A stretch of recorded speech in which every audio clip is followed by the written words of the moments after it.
सेठ केवी सरकारी माध्यमिक સરકારશ્રી દ્વારા શિક્ષણ ક્ષેત્રે દેસલ પર ગુથલી કન્યા હાઈસ્કૂલની વિદ્યાર્થીનીઓ છીએ. અત્યારે ભારત સરકારમાં E20 ચાલી રહ્યો છે. નામ છે ગ્રીન હાઇડ્રોજન. આપણા બાજુવાડી વિસ્તારમાં कचरा निकाल થાય છે. શોધું છું એટલે વિશ્વ બદલાવી શકું છું. અજ્ઞાનનો ઉત્સવ એવો વિજ્ઞાનોત્સવનો પ્રારંभ કરો. और आपको ये ब्लॉग बहुत ही मजेदार लगेगा. लाइक करें, सब्सक्राइब करें और शेयर जरूर करें.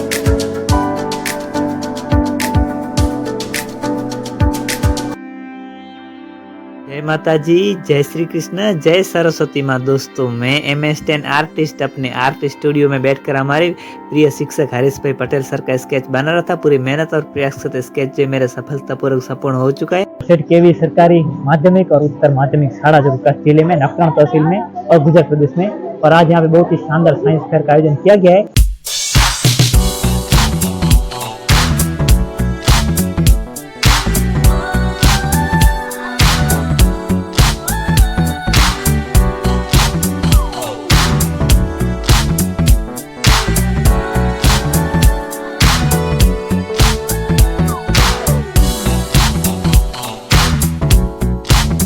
दोस्तों, साइंस फेयर केवी सरकारी माध्यमिक और उच्चतर माध्यमिक शाला नखत्राणा हमारे स्कूल में साइंस फेयर का SPS कक्षा का साइंस फेयर का आयोजन किया गया है. तो आई होप कि आप सबको अच्छा लगेगा और आपको ये ब्लॉग बहुत ही मजेदार लगेगा.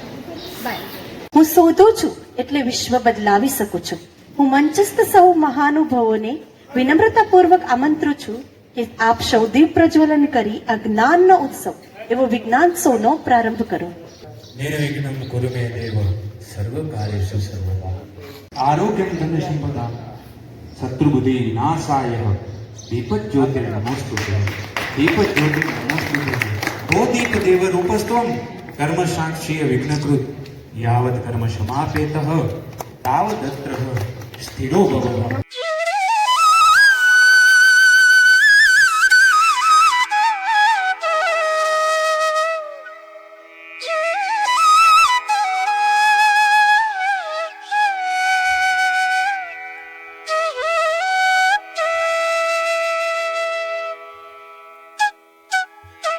આ વિચારો આ દીપની જેમ હંમેશા તેજસ્વી રહે અને પ્રજ્વલિત રહે.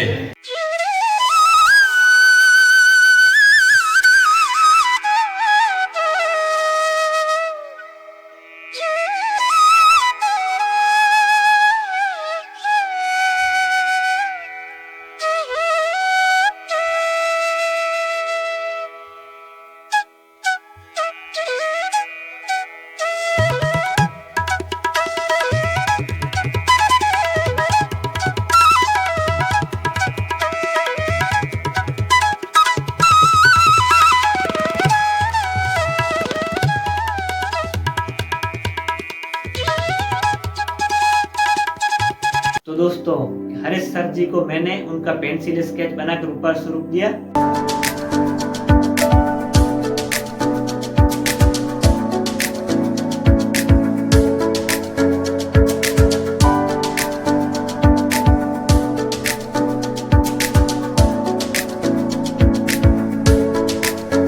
फिर दोस्तों, सभी महानुभावी, सभी मेहमान लोगों का बहुत ही शानदार तरीके से सम्मान हो रहा था. आइए देखते हैं.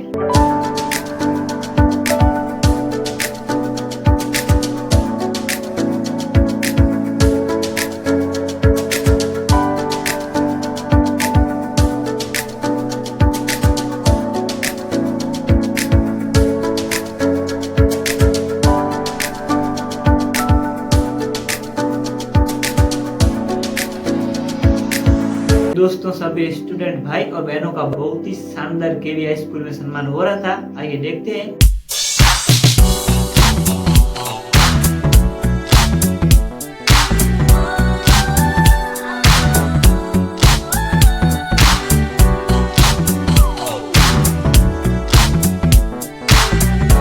फिर दोस्तों, सभी महानुभावी बहुत ही अच्छे से अपना कर्तव्य निभाने लग जाते हैं और सभी बच्चों के बहुत ही शानदार प्रोजेक्ट निहारने के लिए, मतलब देखने के लिए पहुंच आए थे. आइए आपको मैं दिखाता हूँ.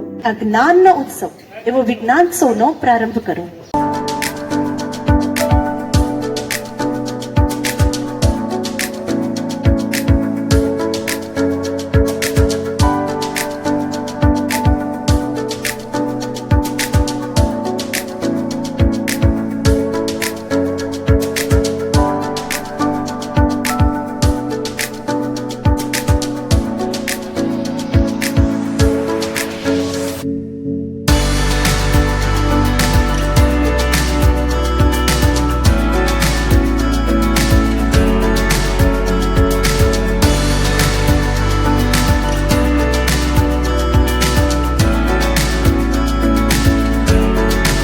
पटेल भीमजी केसरा विद्यालय की ओर से भी काफी बच्चे वहाँ पे आए हुए थे, तो उन सभी से मैंने मुलाकात ली। आइए दिखाता हूँ। ज्यादातर और काफी स्कूलें यहाँ पे आई हुई हैं, हिस्सा है आज के साइंस फेयर का। और इसमें हमारे खास करके पटेल भीमजी केसरा विद्यालय जो कि बहुत ही अच्छे से यहाँ पे आए हुए हैं। काफी स्टूडेंट आए हुए हैं इस स्कूल के। स्टूडेंट, आपका नाम बताइए। 9 में पढ़ाई करते हैं, बहुत ही शौक से विद्यार्थी हैं। तो आज बीकेवी शानदार सभी हमारे स्टूडेंट, शिक्षक और शिक्षक यहाँ आए हुए हैं। भारत माता की वंदे मातरम। वीर बजरंगी। और दोस्तों, केवी हाई स्कूल में दोपहर के वक्त बहुत ही शानदार और स्वादिष्ट और बेहतरीन भोजन की भी व्यवस्था की हुई थी।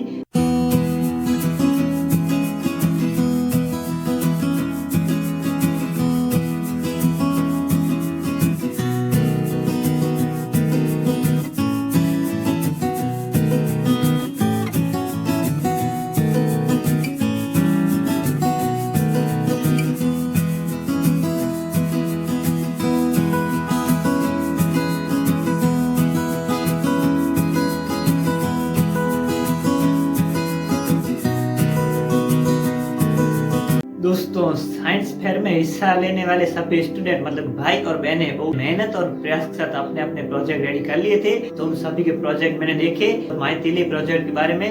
आइए देखते हैं और सुनते हैं। નમસ્કાર, અમે સરસ્વતી વિદ્યા મંદિર માધ્યમિકમાંથી આવે છીએ। આજે અમારો પ્રોજેક્ટ કચરામાંથી ઉર્જા છે, જેમાં ઘરમાં નીકળતો સૂકો કચરો જેમ કે કાગળ, પૂંઠા, પ્લાસ્ટિક વગેરેને સળગાવવાથી પ્રકાશ ઉર્જા ઉત્પન્ન થાય છે અને બાજુમાં રહેલ સોલાર પેનલ દ્વારા તે પ્રકાશ ઉર્જાનો વિદ્યુત ઉર્જામાં રૂપાંતર થાય છે, જેથી આ લાઇટ ચાલુ થાય છે અને વધારાની ઉર્જાનો સંગ્રહ બેટરીમાં થાય છે, જેનો આપણે ઉપયોગ પછી કરી શકીએ છીએ। ઇન્વર્ટર છે, જેના 3 પ્રકાર છે: બાયોઇથેનોલ, બાયોડીઝલ અને બાયોગેસ। બાયોઇથેનોલની બનાવટ કે જેમાં પાણી સાથે ઈસ્ટને મિશ્ર કરી 24 થી 48 કલાક પછી ઇથેનોલ અને CO2 બનશે। ઇથેનોલના ઘણા બધા ફાયદા અને ઉપયોગો છે। ઇથેનોલ બળતણ તરીકે CO2 ઉત્સર્જન ઘટાડે છે, જેથી ગ્લોબલ વોર્મિંગ ઘટે। બીજું કે સ્ટાર્ચર પાક કચરાનો ઉપયોગ નવીનીકરણ ઉર્જા અને ખેડૂતોને આવકમાં પણ વધારો થાય છે અને તેનો ઉપયોગ પણ છે। ભારતમાં હાલે E10 E20 ચાલે છે, જેનો અર્થ 20% ઇથેનોલ અને 80% પેટ્રોલનો મિશ્ર કરવામાં આવે છે। બીજું અનેક જેવા બ્રાઝિલમાં E100 થી ચાલતા વાહનો છે। ઇથેનોલ વીજળી ઉત્પન્ન કરવા, રોકેટ બળતણ તરીકે અને અનેક વગેરે જેવા ઇથેનોલનો ઉપયોગ થાય છે।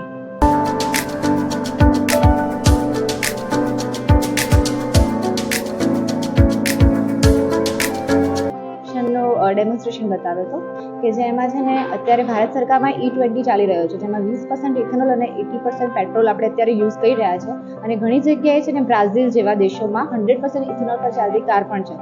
અને આ ઇથેનોલ દ્વારા જે આપણે કન્ઝમ્પશન કરીએ છીએ એના કારણે જે કાર્બન ઉત્સર્જન જે છે એના કારણે ઓછું થાય છે અને પ્રદૂષણમાં ઘટાડો થાય છે।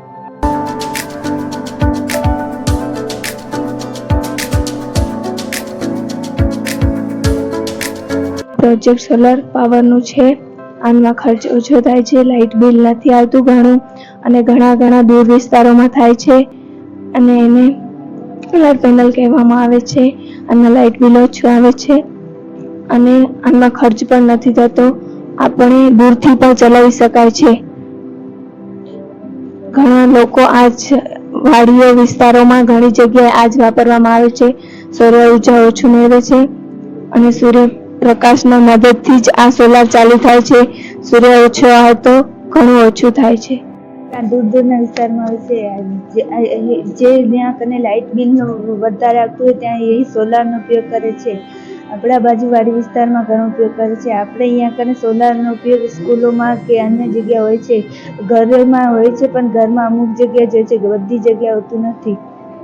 અને ખેતીનું છે, જે આપણને ખેતી કરીએ છીએ, પાણીમાં પાણી ટાંકો છે, સોલારથી બને છે।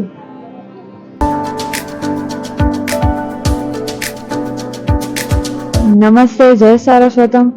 અમે SSPA નિરાણા હાઈસ્કૂલમાંથી આવ્યા છીએ। હું ભાનુશાલી શ્રેયા ધોરણ 10માં અભ્યાસ કરું છું। આજે અમે સોલાર એનર્જી વિશે થોડીક માહિતી આપીશું। નમસ્તે, હું આયર હેતલ ધોરણ 10માં અભ્યાસ કરું છું. આજે હું તમને સોલાર પેનલ વિશે માહિતી આપીશ. સોલાર પેનલ ફોટોવોલ્ટેઇક સિદ્ધાંત પર કાર્ય કરે છે. સૌપ્રથમ સૂર્યના કિરણો સોલાર પેનલના સિલિકોન સ્લેશમાં પર પડે છે. તેનાથી ડીસી કરંટ ઉત્પન્ન થાય છે. ઇલેક્ટ્રોન પ્રભાવિત થઈ ડીસી કરંટને ઉત્પન્ન કરે છે. ડીસી કરંટને ઇન્વર્ટર દ્વારા એસીમાં પરિવર્તિત કરવામાં આવે છે, કારણ કે ઘરના ઉપકરણોમાં એસીનો જો ઉપયોગ થાય છે. એસી કરંટનો ઉપયોગ માટે ઇન્વર્ટર દ્વારા પરિવર્તિત કરવામાં આવે છે. ઘરમાં પંખા, ટીવી, ફ્રીજ વગેરેમાં તેનો ઉપયોગ થાય છે. વધારાની વીજળીનો આપણે બેટરીમાં સંગ્રહિત કરી શકીએ છીએ અને સરકારને જમા કરાવીને આવકનું સાધન પણ બનાવી શકીએ છીએ. ટ્રેકર છે જેમાં સોલાર વિશે માહિતી આપેલી છે, તે કેવી રીતે બને છે અને તેનું શું કાર્ય છે. સૌર ઉર્જા એ સૂર્યમાંથી મળતી ઉર્જા છે. સૂર્ય એ આપણું સૌથી મોટું ઉર્જા સ્ત્રોત છે. તે સૌર ઉર્જાનો આપણે ઘર, શાળા, ફેક્ટરી અને ખેતીમાં પણ ઉપયોગ કરી શકીએ છીએ. તેના અનેક ફાયદા છે. તે ધુમાડો કે પ્રદૂષણ પેદા કરતી નથી, તેથી પ્રદૂષણ મુક્ત હોય છે. આ એક બસ સોલાર ચાર્જિંગ સેન્ટર છે, જેમાં સૂર્ય ઉર્જા દ્વારા બસોને ચાર્જિંગ કરવામાં આવે છે, જેમાં પેટ્રોલ કે ડીઝલની જરૂર પડતી નથી, તેથી પ્રદૂષણ બચે છે. આ એક હોસ્પિટલ છે, જેમાં ઇમરજન્સીમાં લાઇટ હોતી નથી, ત્યારે સૌર ઉર્જાનો ઉપયોગ કરવામાં આવે છે. આ સોલાર પેનલ લાગેલા છે, જેમાં દિવસ દરમિયાન ઉર્જા સંગ્રહિત થાય છે અને રાત્રિ દરમિયાન તેનો ઉપયોગ કરવામાં આવે છે.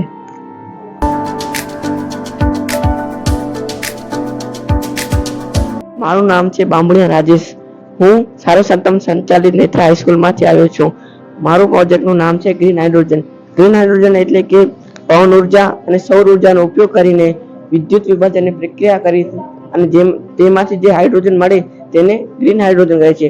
આ હાઇડ્રોજનના ઉત્પાદનથી આપણો ભારત દેશ 2047માં આત્મનિર્ભર બનશે, જે ખૂબ જ પ્રદૂષણ કરતું નથી. આને ઈંધણ તરીકે પણ વપરાઈ શકે છે. આને ઘર વપરાશમાં, ગેસમાં તરીકે વપરાઈ શકે છે. આને પરિવહન માટે પણ વપરાઈ શકે છે. અસ્તુ.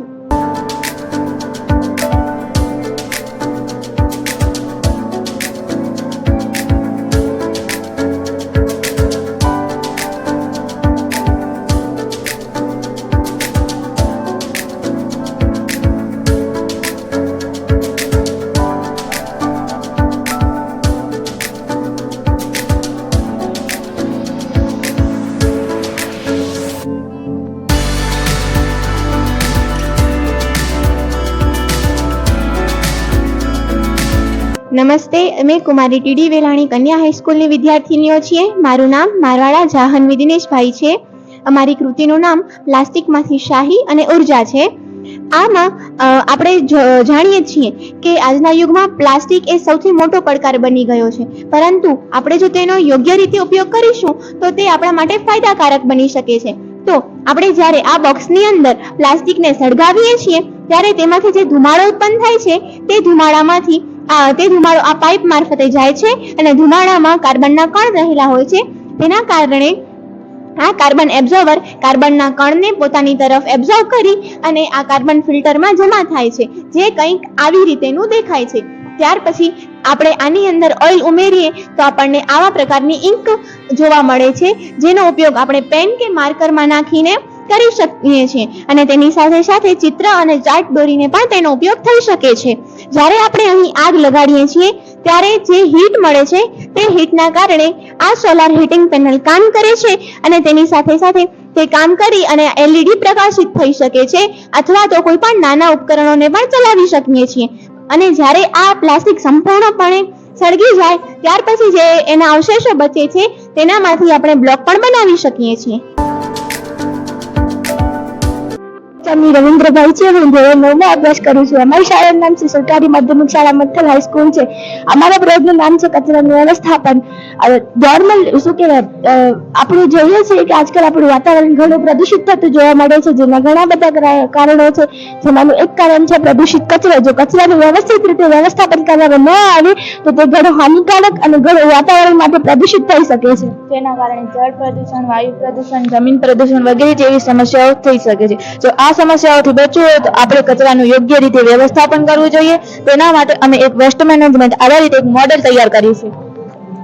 નોર્મલી રીતે જોઈએ તો 2 પ્રકારના કચરા હોય છે, પણ અહીંયા અમે કોઈ 7 પ્રકારના કચરા એકઠા કર્યા છે, જેમાં સૌપ્રથમ છે લીલો કચરો. લીલા કચરામાં શાકભાજી, એઠવાડ, ફળ ફ્રૂટની છાલ અને પાંદડાનો નકામો કચરો રાખી શકીએ છીએ. તેનો ઉપયોગ આપણે જમીનમાં દાટી અને ખાતર બનાવવા કરી શકીએ છીએ, અથવા તો રાંધણ ગેસ માટે બાયોગેસ તરીકે પણ તેનો ઉપયોગ કરી શકીએ છીએ. ત્યારબાદ આવે છે સૂકો કચરો.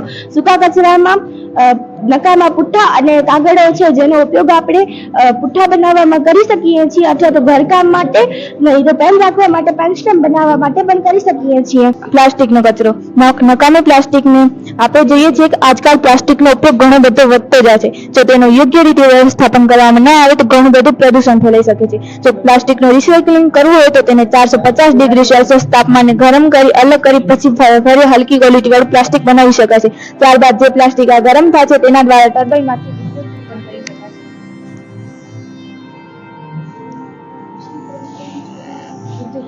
ત્યારબાદ આવે છે ધાતુનો કચરો. નકામી ધાતુને એક ચેમ્બરમાં ગરમ કરી અલગ કરી ફરી બીજી ધાતુ બનાવી શકાય છે. ત્યારબાદ આવે છે કાચનો કચરો. જે કાચને 2700 થી 3100 તાપમાને ગરમ કરી તેમાંથી ગ્લાસ, પ્રિઝમ વગેરે બનાવી શકાય છે. ત્યારબાદ આવે છે ઇલેક્ટ્રોનિક્સ કચરો. જે હોસ્પિટલમાંથી અને મેડિકલમાંથી નીકળતા નકામા કચરાનું વ્યવસ્થાપન કરવામાં ઉપયોગ થાય છે. જે નકામી સર્કિટોને બદલીને તેનો ફરીથી ઉપયોગ કરી શકીએ છીએ. ત્યારબાદ આવે છે બાયોમેડિકલ વેસ્ટ. જે હોસ્પિટલમાંથી અને મેડિકલમાંથી નીકળતા નકામા કચરાનો ઉપયોગ કરવામાં આવે છે. જે જુદા જુદા કલરની ડસ્ટબિનો અમે દર્શાવ્યું છે, જેમ કે બ્લેક કલરની ડસ્ટબિન. બ્લેક કલરની ડસ્ટબિનમાં એક્સપાયરી થયેલી દવાઓ નાખવામાં આવે છે. રેડ કલરની ડસ્ટબિનમાં ટીશ્યુ પેપર, બોટલ્સ, ગ્લોવ્સ વગેરે નાખવામાં આવે છે. ત્યારબાદ છે યેલો કલરની ડસ્ટબિન.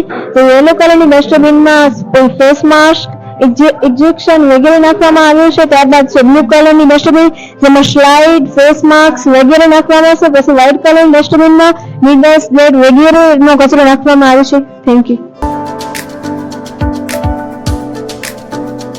જય માતાજી. મારું નામ છે ભરત સંજય. હું ધોરણ 12 આર્ટ્સમાં અભ્યાસ કરતો વિદ્યાર્થી. આજે સાયન્સ આ વિજ્ઞાન મેળામાં અમારા પ્રોજેક્ટનું નામ છે પ્લાસ્ટિક રોડ. પ્લાસ્ટિક રોડ એના ફાયદાઓ: કચરાનો નિકાલ થાય છે, પ્રદૂષણ ઘટે છે અને ગ્રીન હાઉસની અસર ઓછી થાય છે.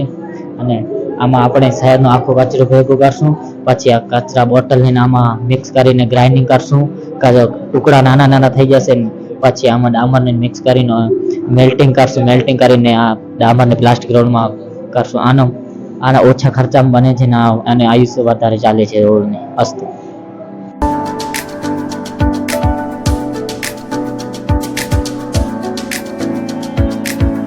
फिर दोस्तों मैंने वहाँ पे महानुभावी सभी टीचर्स और सभी भाई लोगों से मैंने बातचीत की और साइंस फेयर के बारे में और भी जानकारी लेने की कोशिश की, तो और भी बारीकी से सभी भाई लोगों ने बताया. आइए सुनते हैं. મારું નામ વિરેન સિંગલ છે અને સેન્ટ કેવી હાઈસ્કૂલ નખત્રાણામાં હું આચાર્ય તરીકે ફરજ બજાવું છું. આજરોજ અમારી શાળામાં વર્ષ 2025-26નું બાળ વૈજ્ઞાનિક પ્રદર્શન આયોજન કરવામાં આવ્યું છે. અને આજના આ કાર્યક્રમમાં આપણે ધારાસભ્ય શ્રી પ્રિયંક જાડેજા સાહેબ, આપણા શિક્ષણ અધિકારી સાહેબ શ્રી સંજયભાઈ પરમાર, એમની જોડે આખી ડીઓ કચેરીની ટીમ, એ મંત્રી સાહેબ, એસઆઈ સાહેબ અને બીજા વનવી અધિકારીઓ પ્રજ્ઞાબેન અને નાગર સાહેબ પણ હાજર રહ્યા હતા. આ સિવાય ચેમ્બર્સ ઓફ કોમર્સના જે મેમ્બર્સ છે રાજુભાઈ ભલાણ અને નીતિનભાઈ ઠક્કર પણ હાજર રહ્યા હતા. ઉપરાંત રાજુભાઈ રામાણી સામાજિક કાર્યકર છે નખત્રાણાના અને નૈનાબેન પટેલ એ પણ એમની જિલ્લા પંચાયત સદસ્ય છે, એ પણ હાજરી આપી હતી. સૌથી પહેલાં 8:30 વાગે કાર્યક્રમ ખુલ્લો મૂકવામાં આવ્યો હતો અને લગભગ 36 શાળાઓ, આપણા તાલુકાની 36 શાળાઓ છે આપણા એસબીની અંદરમાં, અને 36 શાળાઓ દ્વારા કુલ 50 જેટલી કૃતિઓ રજૂ કરવામાં આવેલી છે. અને દરેક કૃતિ જે છે એ એકદમ એડવાન્સ અને જેને કહેવાય કે આજનો જે ટેકનોલોજીનો યુગ છે એને ખરેખર સાબિત કરે એ રીતે કૃતિ રજૂ કરવામાં આવી છે. અને વિદ્યાર્થીઓ ઉપરાંત જે શિક્ષકો છે, જેમાં હાલ નવી ભરતીઓ થઈ છે, એ શિક્ષકોમાં પણ ભરપૂર એકદમ ઉત્સાહ જોવા મળ્યો છે. ધન્યવાદ. સ્વામી વિવેકાનંદ શાળા વિકાસ સંકુલ નખત્રાણા માધ્યમિક અને ઉચ્ચતર માધ્યમિક કક્ષાએ આજે બાળ વિજ્ઞાન પ્રદર્શનનું આયોજન નખત્રાણા મુકામેની શેઠ શ્રી સરકારી કેવી હાઈસ્કૂલ ઉચ્ચતર માધ્યમિક શાળા મધ્યે કરવામાં આવ્યું. આપ સૌ જાણો છો કે અત્યારે સરકારશ્રી દ્વારા પ્રાથમિક, માધ્યમિક અને ઉચ્ચ માધ્યમિક શિક્ષણ ક્ષેત્રે ઝીરો ડ્રોપ આઉટ રેશિયાની નીતિ સાથેનું એક કામ થઈ રહ્યું છે, ત્યારે સરકારશ્રી દ્વારા શિક્ષણ ક્ષેત્રે વિવિધ યોજનાઓ દ્વારા શિક્ષણમાં મહત્તમ ડ્રોપ આઉટ ઘટે અને વધુને વધુ કન્યાઓ તેમજ કુમારો દ્વારા શિક્ષણ મેળવવામાં આવે એવા પ્રયાસો થઈ રહ્યા છે. અને ગામે ગામ આજે 5 કિલોમીટરની મર્યાદામાં આવતા તમામ ગામોમાં સરકારશ્રી દ્વારા માધ્યમિક શાળાઓ ખોલવામાં આવી છે અને 10-11 કિલોમીટરની રેન્જમાં ઉચ્ચતર માધ્યમિક શાળાઓ પણ સરકારશ્રી દ્વારા ખોલવામાં આવી છે. 15 વર્ષ પહેલાની વાત કરું તો આખા કચ્છ જિલ્લામાં લગભગ 20 જેટલી સરકારી માધ્યમિક શાળાઓ હતી. આજે એ આંકડો 250 જેટલી શાળાઓનો છે. આ ઉપરથી આપણે અંદાજ લગાવી શકીએ કે સરકાર માધ્યમિક અને ઉચ્ચતર માધ્યમિક શિક્ષણના વ્યાપ માટે કેટલી પ્રયાસશીલ છે. આજનું આ બાળ વિજ્ઞાન પ્રદર્શન તો માત્ર એક નાનકડી એક સરકારશ્રીની પહેલ છે કે ભાઈ બાળકો વિજ્ઞાનના ક્ષેત્રમાં પોતાની જાગૃતિ દાખવે અને વિજ્ઞાન ક્ષેત્રે પોતાની જે રુચિ છે, પોતાનો જે શોખ છે એ અભિવ્યક્ત કરવા માટે એ પ્રતિબદ્ધ બને. અને સારામાં સારું આયોજન નખત્રાણા મુકામે નખત્રાણા તાલુકાનું બાળ વિજ્ઞાન પ્રદર્શનનું આયોજન આજે થયું છે, ત્યારે તમામે તમામ વૈજ્ઞાનિક બાળકોને જે બાળ વૈજ્ઞાનિકો છે, એટલે બાળ વૈજ્ઞાનિક હોય એમાંથી જ ભવિષ્યમાં એક મોટો વૈજ્ઞાનિક પેદા થશે એ વાતમાં કોઈ શંકા નથી. કારણ કે આપણે સૌ કહેવાય છે ને કે માના પેટમાંથી કોઈ શીખીને આવતું હોતું નથી. એવી રીતે બાળ વૈજ્ઞાનિક જ ભવિષ્યનો એક મોટો વૈજ્ઞાનિક પેદા થઈ શકે એવી એક સોનેરી નેમ સાથે આપણે સૌ આગળ વધી. તમામ બાળ વૈજ્ઞાનિકોને આજના પ્રસંગે શુભેચ્છાઓ. અને એમના જે માર્ગદર્શક શિક્ષક મિત્રો છે કે જેમણે પોતાના બાળકોને, પોતાના વિદ્યાર્થીઓને એક માર્ગદર્શન પૂરું પાડ્યું છે, એ સૌને શુભેચ્છાઓ સાથે હું આવા નવા કાર્યક્રમો તાલુકામાં, આપણી શાળાઓમાં, આપણા જિલ્લામાં, આપણા રાજ્યમાં થતા રહે એવી શુભેચ્છાઓ સાથે વિરમું છું. અસ્તુ. જય ભારત, જય જય ગરવી ગુજરાત. વાહ વાહ વાહ, એટલે રાજી થશે.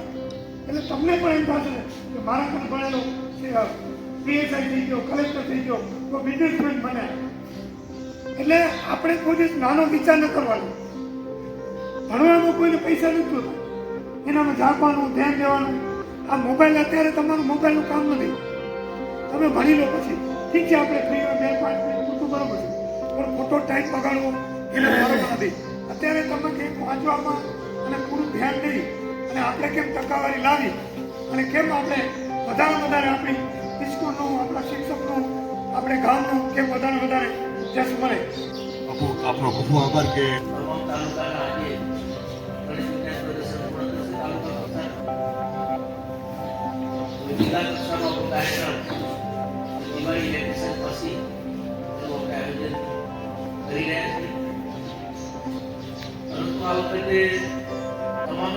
સાયન્સ ફેરના અંદરનું હાજર હતું, પરંતુ જે બાળકના અંદર જે એના વિચારો વ્યક્ત કરવાની એની શક્તિ, જિજ્ઞાસા બાળકો પડશે.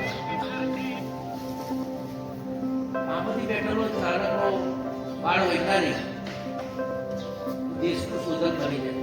तो दोस्तों आज के लिए इतना ही। अगर आपको वीडियो अच्छा लगा तो लाइक करें, सब्सक्राइब करें और शेयर जरूर करें।